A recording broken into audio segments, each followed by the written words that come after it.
बच्चों हमारा चल रहा है अध्याय 3 विद्युत धारा। आज हम भाग 25 में हल करने जा रहे हैं अभ्यास प्रश्न 19 से लेकर 23 तक।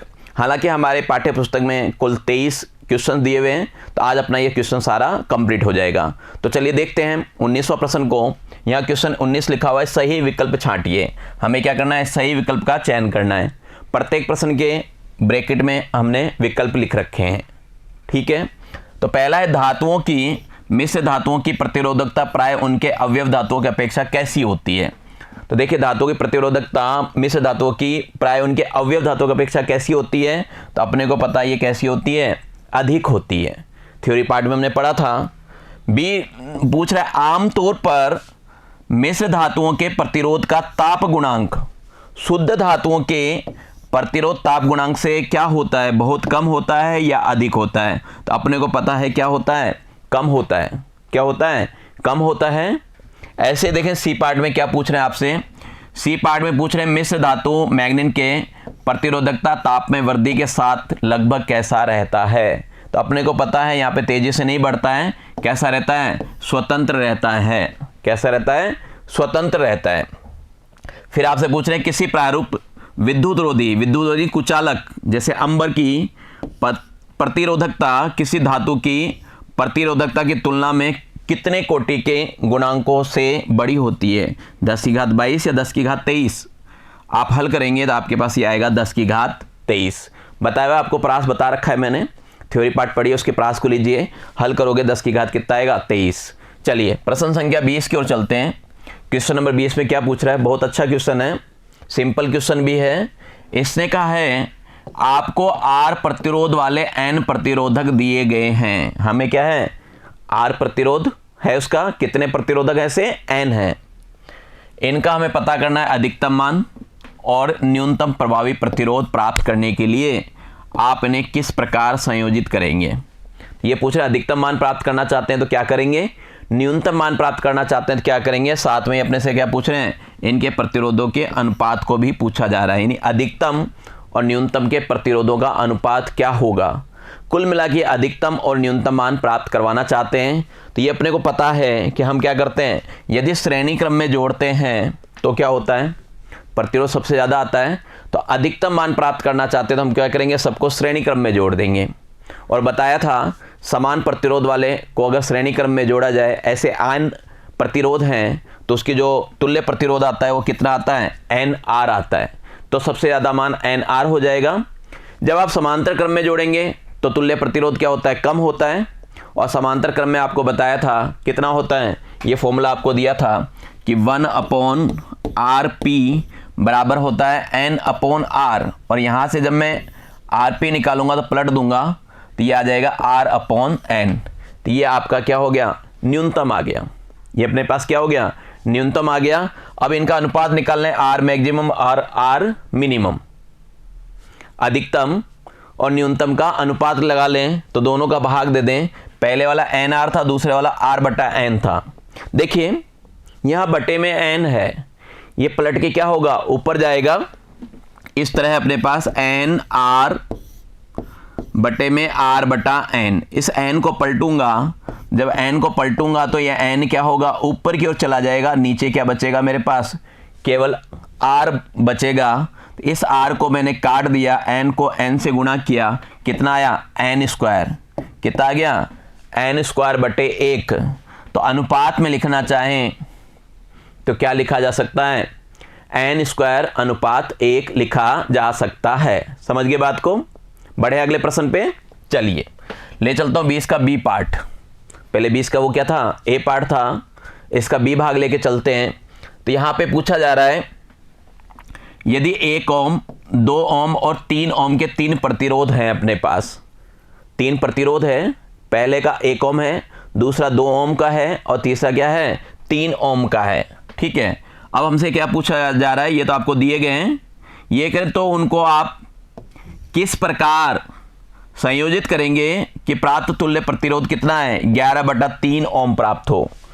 और चाहता क्या है, 11/5 ओम, 6 ओम और 6/11 ओम पता करना है।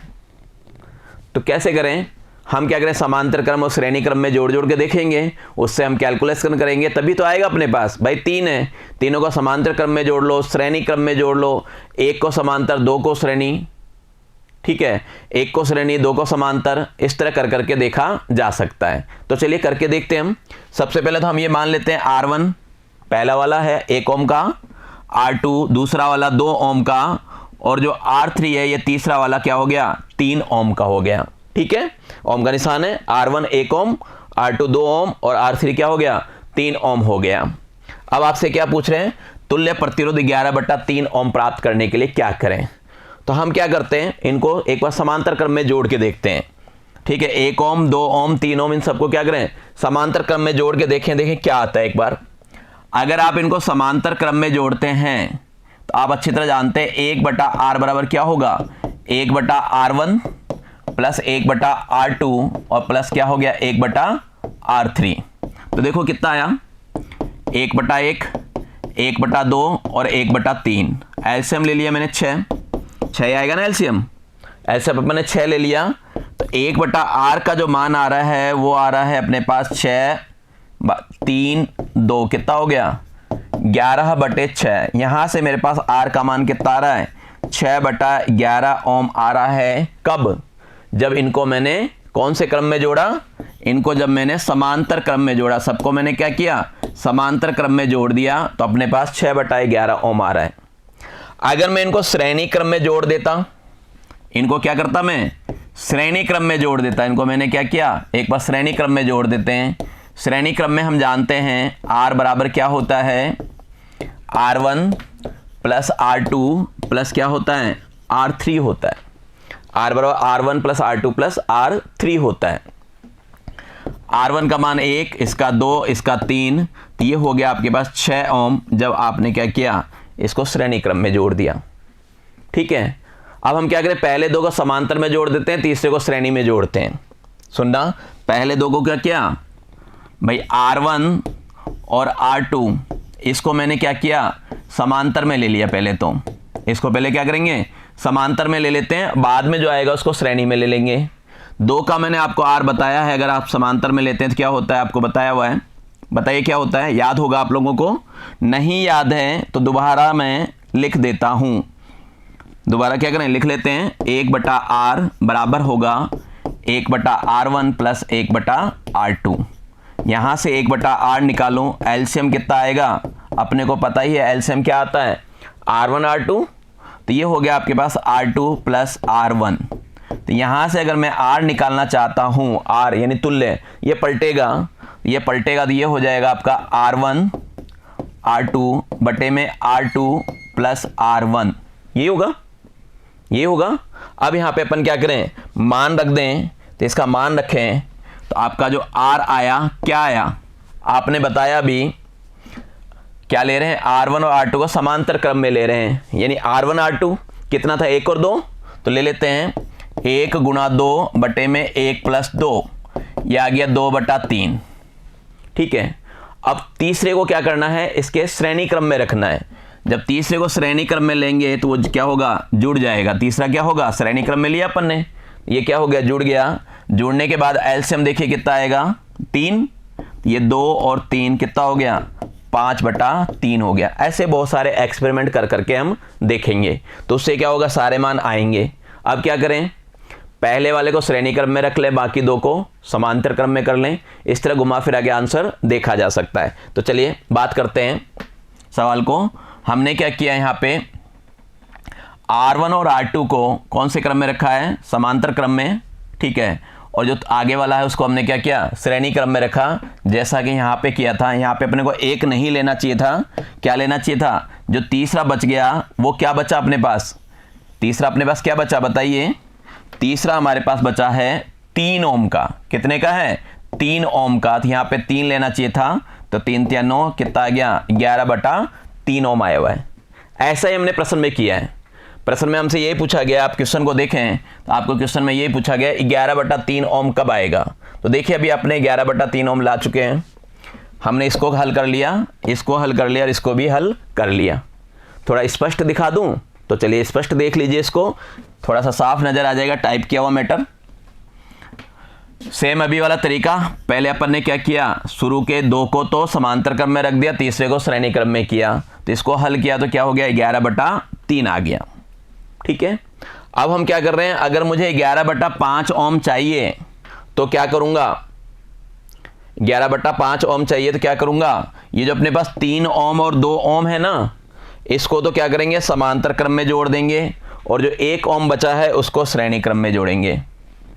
समझ गए, उसको क्या करेंगे, श्रेणी क्रम में जोड़ेंगे। तो ये हो जाएगा, देखिए, तो ये हो गया अपन ने, पहला वाला तो श्रेणी क्रम में है, बाकी 2 क्या हैं, समांतर क्रम में। तो ये तो बनेगा, पहला वाला श्रेणी क्रम में, बाकी 2 क्या हुआ, समांतर क्रम में। तो ये अपन ने समांतर क्रम वाला लगा दिया, तो समांतर क्रम का मान रख दीजिए यहाँ पे 1, वो क्या है 2 × 3 बटे में 2 + 3, तो ये हो गया आपका 3 दूनी 6/5, एलसीएम ले लो, तो ये आ गया 5 और 6, यानी कितना आ गया अपने पास, 11/5 आ गया। अपने पास कितना आ गया, 11/5, तो ये आ गया अपने पास 11/5 ओम प्राप्त हो गया। ठीक है, यहाँ पे अपने पास क्या हो गया, 11/5 ओम प्राप्त हो गया। 6 ओम प्राप्त करने के लिए आपको बता दिया, 6 सबसे बड़ा है, और सबसे बड़ा कब मिलता है, जब इनको श्रेणी क्रम में जोड़ते हैं। तो इन सबको हमने श्रेणी क्रम में जोड़ दिया, इससे आपको कितना मिल जाएगा, 6 ओम प्राप्त हो जाएगा। ठीक है, और क्या चाहिए था, हमें चाहिए था 6/11 ओम, हमें क्या चाहिए, 6/11 ओम। तो सब ये क्या हुआ, सबसे छोटा है, 1 से भी क्या हो रहा है, छोटा आ रहा है, और सबसे छोटा लाने के लिए हम कौन से क्रम में जोड़ देंगे, बताइए, समांतर क्रम में जोड़ देंगे। और अभी मैंने आपको समांतर क्रम में जोड़ के बताया, तो वहाँ से आपके पास कितना आया था, 11/6 ओम आया था। तो ये आपका तुल्य प्रतिरोध आ गया 6/11, 1/R से निकला था ये, तो R को पलटेंगे तो कितना हुआ, 6/11। ठीक है, तो इस तरह अपन हल कर सकते हैं। तो सारे केसेज आपके सामने हैं। बात करते हैं हम 20वें प्रश्न का सी पार्ट। ए पार्ट देख लिया हमने, बी पार्ट देख लिया, सी पार्ट की बात करते हैं। यहाँ पे हमें तुल्य प्रतिरोध ज्ञात करना है, एक नेटवर्क दिखाया गया है। ये सी का फर्स्ट पार्ट है और ये सी का क्या है, सेकंड पार्ट है, 2 अलग अलग चित्र हैं। तो इस तुल्य प्रतिरोध को देख के, इस नेटवर्क को देख के हमें बताना है। चलिए फर्स्ट वाले की बात करें। देखो यहाँ पे कितने लूप हैं, अगर मैं बात करूँ, 1 लूप हो गया, ये 2 हो गया, ये 3 और ये 4, टोटल 4 लूप है। चारों क्या हैं, एक जैसे ही हैं, चारों क्या हैं, एक जैसे ही हैं। तो 1 का निकाल लें तो 4 से गुणा कर लें, मामला हो जाएगा सही। एक ही बात है ना, सबको क्या क्या है, 1 2 3 4, इनको श्रेणी क्रम में जोड़ रखा है ना। तो 4 से गुणा कर लेंगे, 4 बार जोड़ लेंगे, एक ही बात है। तो यहाँ पे अगर जाल देखें तो ये प्रत्येक लूप 1-1 ओम के श्रेणी क्रम में संयुक्त है क्या, श्रेणी क्रम में 1-1 ओम। देखिए यहाँ पे ये आया 1 ओम, फिर इसी से वापस जुड़ गया। यहाँ पे ये है, ये था अपने पास, ये 1 ओम का है, इसी से हमने क्या किया, दोबारा जोड़ दिया। जब दोबारा जोड़ देते तो कौन सा क्रम होता है, श्रेणी क्रम होता है। कौन सा क्रम होता है, श्रेणी क्रम। तो कहने का मतलब ये हुआ कि इसको हटा दें यहाँ से 1-1 ओम को, और इसका 1 ही लिया जाए तो कितने का लेना चाहिए था, श्रेणी क्रम में, इसलिए कितने का होना चाहिए था, 2 ओम का होना चाहिए था। कितने का, 2 ओम का। समझ गए बात को, क्लियर है। फिर आगे इन्होंने कहा है, क्या कहा है, देखिए कि 2-2 ओम के श्रेणी क्रम में संयुक्त। यहाँ पे ये वाला जो नीचे वाला पार्ट है वो भी क्या है, ये भी 2 ओम का है। फिर से क्या किया इन्होंने, 2 ओम का किया और इनको आपस में इन्होंने जोड़ रखा है।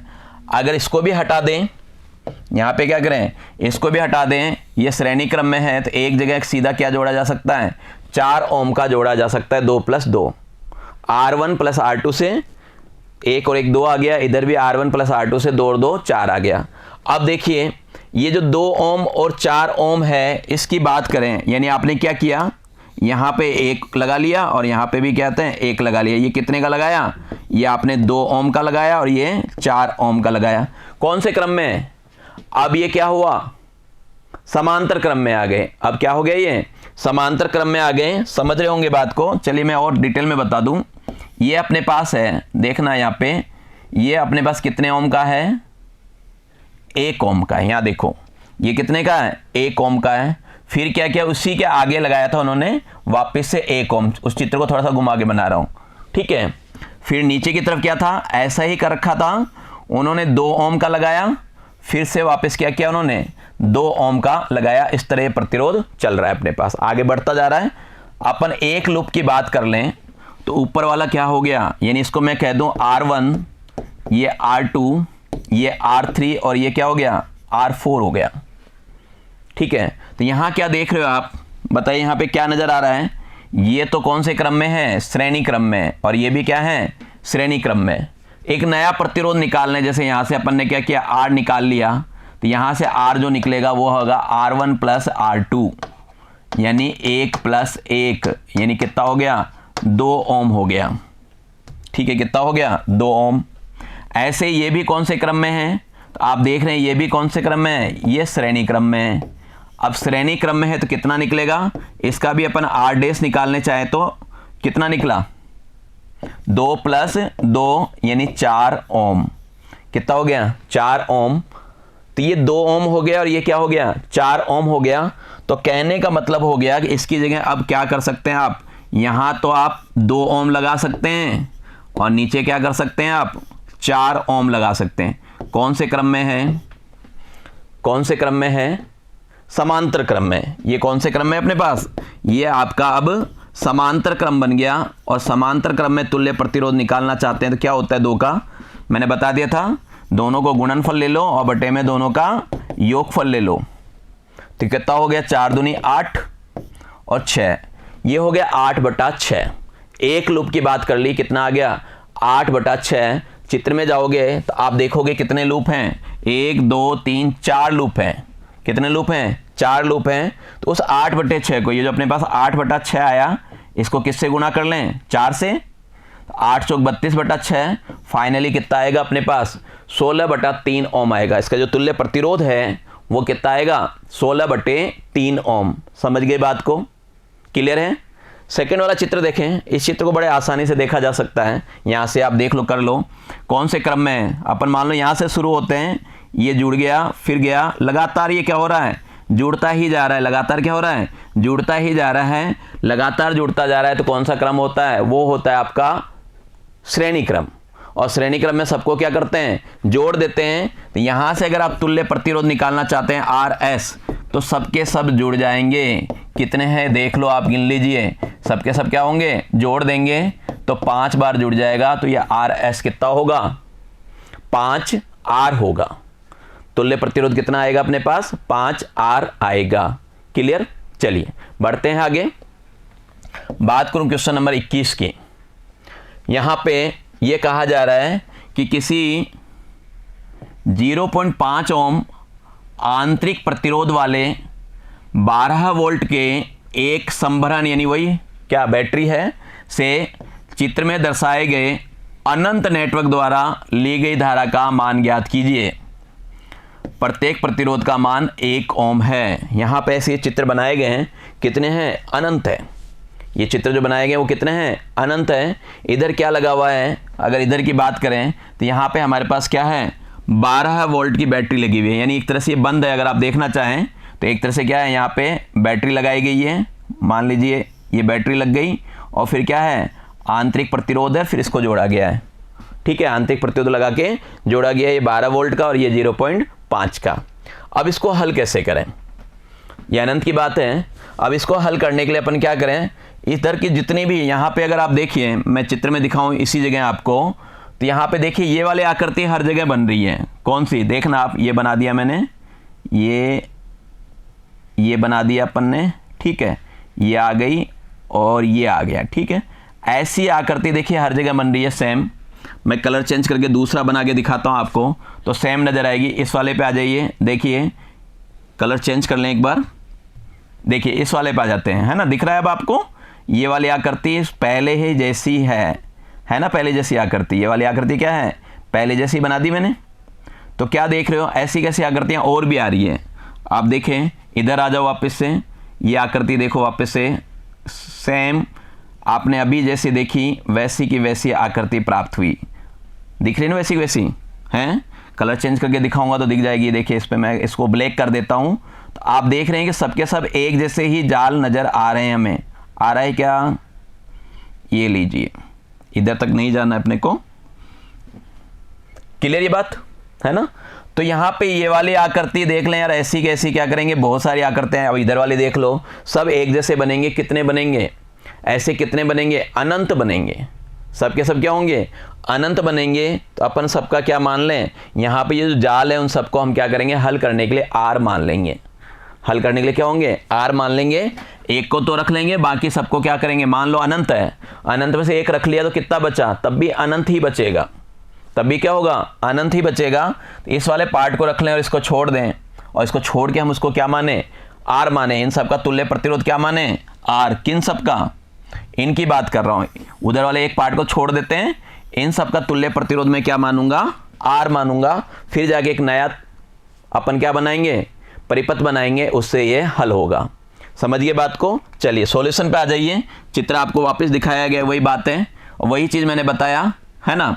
आपने क्या किया, इस वाले को रख लिया, इसको ए बिंदु दिया हुआ है और इसको क्या दिया है मैंने, बी बिंदु।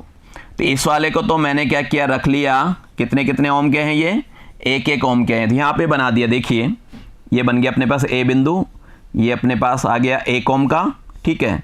और ये क्या हो गया अपने पास, वापस 1 ओम का आ गया, और ये वापस से क्या हो गया, 1 ओम का आ गया, ये आ गया। इसके बीच में आपकी बैटरी लग रही है, प्रतिरोध लग रहा है, जो भी कुछ लग रहा है इस तरह है ये। इन सबको अपन ने कितना मान लिया, आर मान लिया, और उस आर को क्या किया, इसके साथ हमने, अनंत है ये, सबको आर मान लिया और इसके साथ जोड़ दिया। आप चाहे तो यहाँ भी जोड़ सकते हैं, और यहाँ नहीं जोड़ना चाहते हैं तो चाहे तो अपन क्या कर सकते हैं, यहाँ भी जोड़ सकते हैं। एक ही बात है, कोई दिक्कत नहीं है। बीच में भी जोड़ सकते हैं, इधर भी जोड़ सकते हैं, कोई समस्या अपने को नहीं है। तो इसको हटा देता हूँ, उधर ही जोड़ा हुआ सही है। समझ गए चित्र को, चित्र अपने समझ में आ गई। अब देखिए हल करने पे आइए। अब आपको क्या करना है, इसको हल करना है। ये चीज़ें आपके समझ में आ गई कि ए व बी के मध्य जाल का तुल्य प्रतिरोध कितना है, आर है। जाल क्या है, अनंत है, इसलिए पी क्यू के मध्य भी तुल्य प्रतिरोध क्या होगा, आर के समान ही होगा। तो वो चीज़ अपन ने इस चीज़ को यहाँ लिख दिया, आप समझ भी गए इस बात को। अब बस आपको इसको हल करना है। इसको हल करके देख लो कौन सा किस क्रम में जुड़ा हुआ है, यहाँ पे कौन सा श्रेणी में है, कौन सा समांतर में है, बस इसके बाद ही हो जाएगा।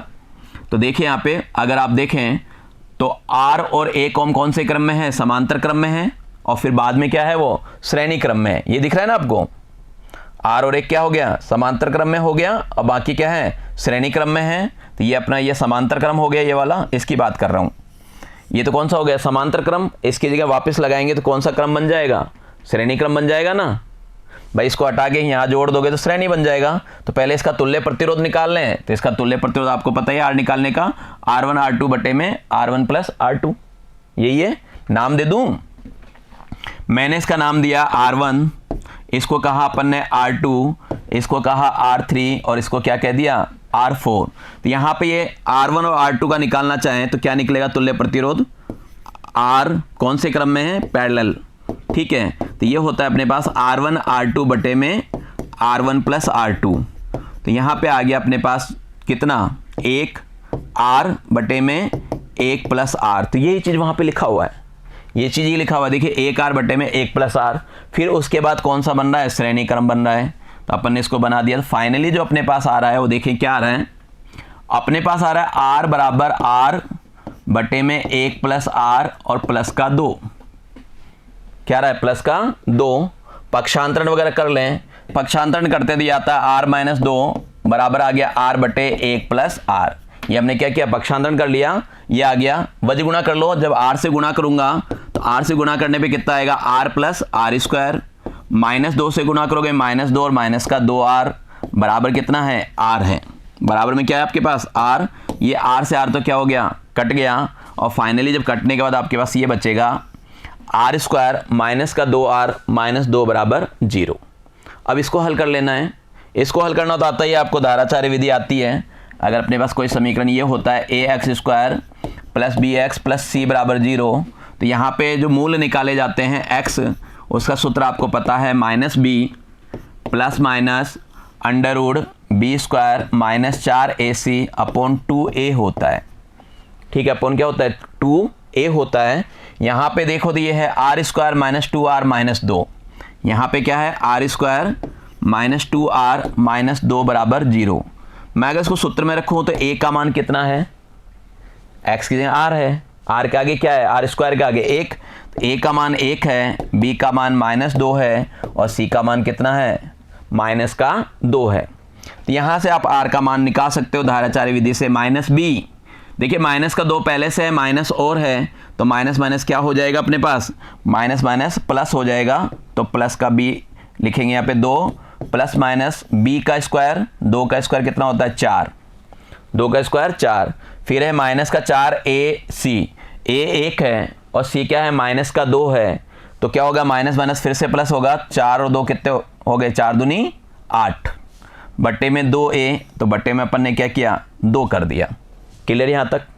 अब जोड़ लो इसको जोड़ के अगर हल करते हैं तो आप देखते हैं यहाँ पे क्या आएगा, यहाँ आ जाएगा आपके पास r बराबर 2 प्लस माइनस, यहाँ पे था आपके पास 8 और 4, 8 4 कितने हो गए 12 बटे में 2, 12 को हम लिख सकते हैं 4 गुणा 3 लिख सकते हैं ना, 4 3 12 होता है। क्यों लिखा समझ में आ गया होगा आप लोगों को, ये बात आपको समझ में आ गई होगी क्यों लिखा मैंने। 4 का जो वर्गमूल होता है वो होता है 2, इसलिए लिखा। अब इस 2 को काटा जा सकता है, 2 का भाग लगा के कॉमन लेके काटा जा सकता है।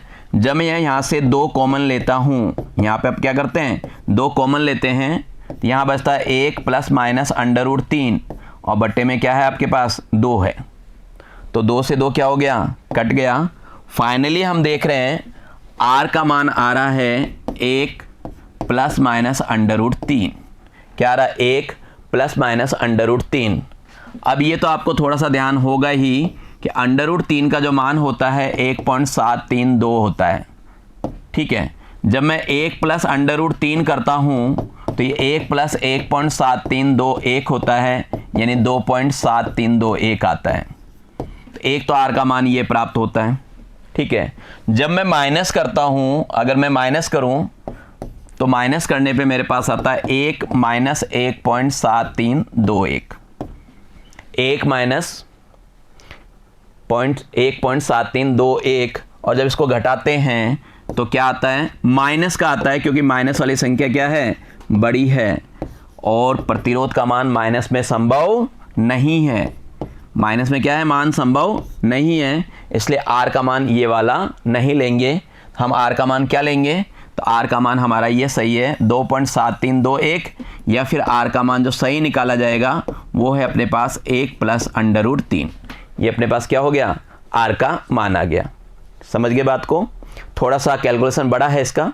चलिए प्रश्न में हम आ जाते हैं। देखें प्रश्न में क्या था, क्या पूछा गया था, r का मान निकाल चुके थे हमसे, r का मान ही पूछा गया था। यहाँ पे भी आपको बता दिया, ये शॉर्ट में लिखा हुआ है, ये मैंने आपको पूरा हल करके बता दिया। आप पूरा ही हल करेंगे ताकि आपके समझ में भी आना चाहिए, तो कंप्लीट अपने हल करके देख लिया है। यहाँ पे ये आपका क्या है, ये कंफ्यूज मत होना, ये अंडर रूट कितना है, अंडर रूट आपका ये 3 है, ठीक है, अंडर रूट 3 है। चलिए अब I की बात करें कि धारा कितनी ली जाएगी, तो आपको पता है I का फॉर्मूला होता है एप्सिलॉन, या E भी बोला जा सकता है, E बटा R प्लस R। E आपको दिया गया है 12 वोल्ट, R अपन अभी निकाल लिया 1 प्लस अंडर रूट 3, और स्मॉल r आंतरिक प्रतिरोध का मान 0.5 दिया गया है, ठीक है।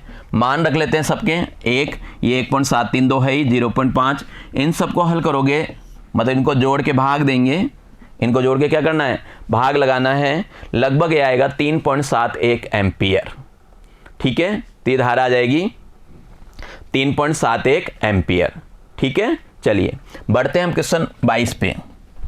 प्रश्न संख्या 22 देखिए काफ़ी बड़ा सारा दिख रहा है ना, तो इसको सावधानी से पढ़ते हैं, ठीक है।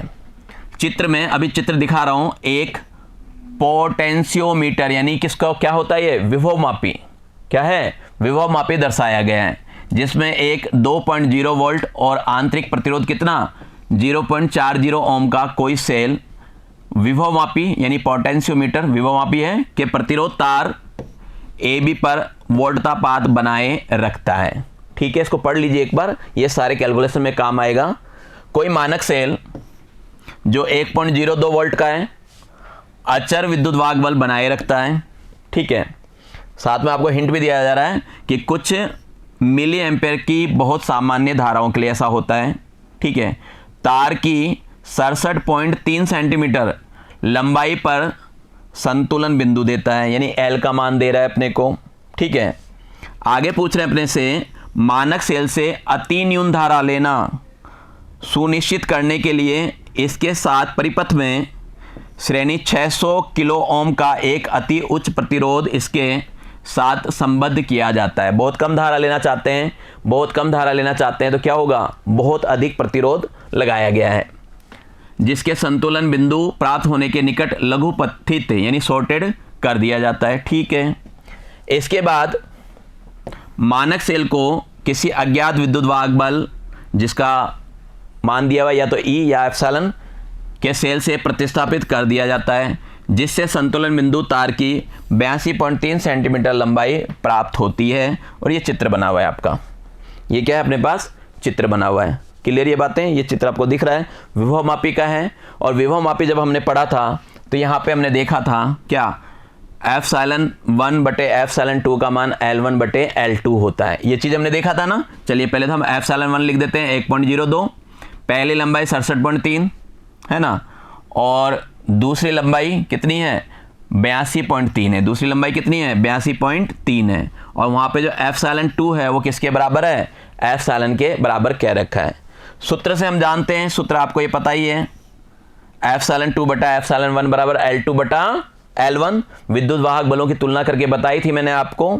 यहाँ से हम क्या करें, इस एप्सिलॉन 1 को इधर ले जाओ तो ये आ जाएगा, और इसका मान क्या करें आप रख दें, L2 का मान रख दिया 82.3 और L1 का रख दिया 67.3 गुणा 1.02 और गुणा करने पे हल करने पे ये आ गया अपने पास 1.247 वोल्ट। बी पार्ट देखें, इसका बी पार्ट है, यहाँ पे कह रहा है 600 किलो ओम के उच्च प्रतिरोध का क्या प्रयोजन है, यानी हमने 600 किलो ओम क्यों लगाया। आपने देखा वहाँ पे जो विसर्पी कुंजी है संतुलन बिंदु से दूर होता है ना, और उसके कारण क्या होगा, धारा का मान हमें क्या करना है, न्यून रखना है, इसलिए 600 किलो ओम का प्रतिरोध हमने लगाया है। धारा अगर बढ़ा देते हो तब पर क्या होगा, जब अपन धारा बढ़ा देंगे तो क्या होगा, शुद्ध माप नहीं हो पाएगा है ना। तो धारा मापे से जो धारा बह रही है वो बहुत कम हो, वैसे तो शून्य ही हो जाता है बिल्कुल शुद्धता के लिए, तो और कम किया जाए, तो इसलिए हमने क्या कर रखा है, प्रतिरोध का मान बढ़ा रखा है। ठीक है, विक्षेप विधि पे आधारित है, आपको ध्यान ही विभव मापी। देखिए सी पार्ट क्या पूछ रहे हैं, क्या इस उच्च प्रतिरोध से संतुलन बिंदु प्रभावित होता है, नहीं, कभी भी संतुलन बिंदु उच्च प्रतिरोध से प्रभावित नहीं होगा, इस बात का ध्यान रखना है ना। प्रतिरोध बढ़ाओ, संतुलन बिंदु प्रभावित नहीं होता है।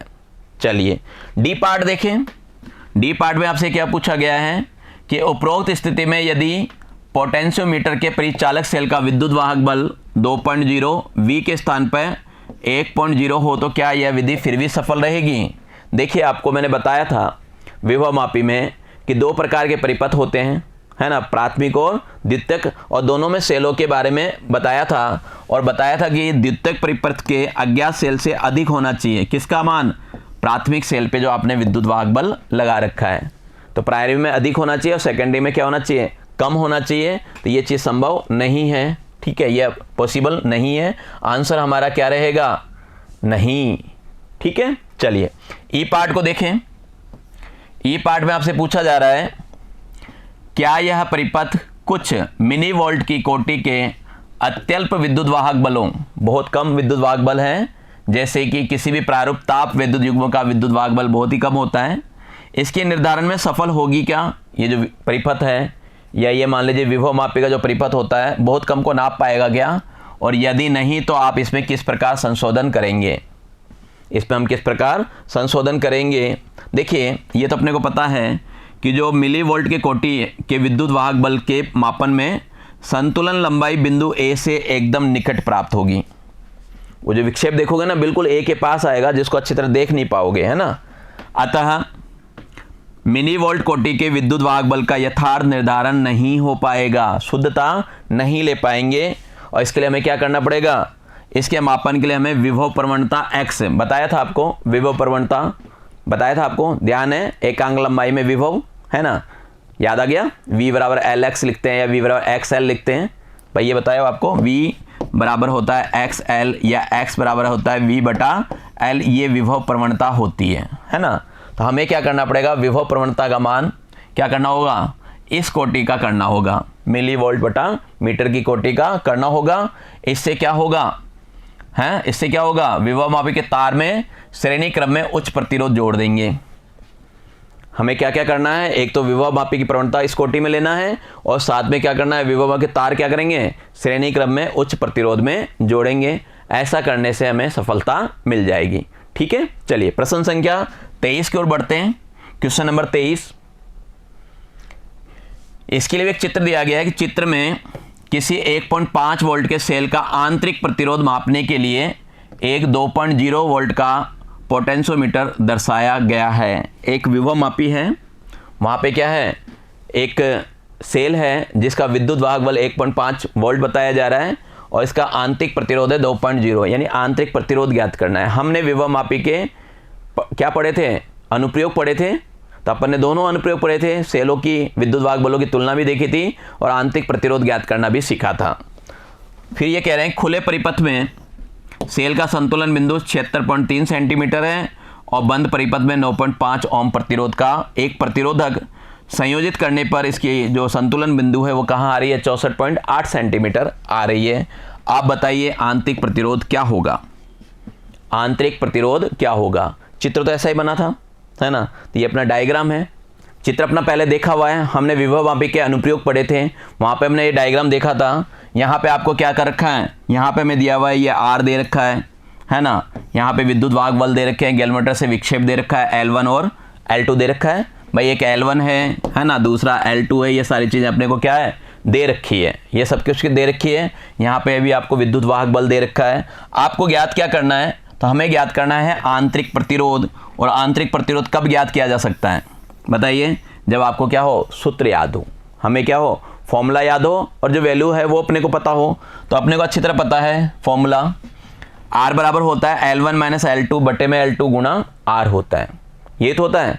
तो देखिए यहाँ पे L1 अपने को 76.3 सेंटीमीटर है, R 9.5 ओम है और L2 कितना है, 64.8 सेंटीमीटर है।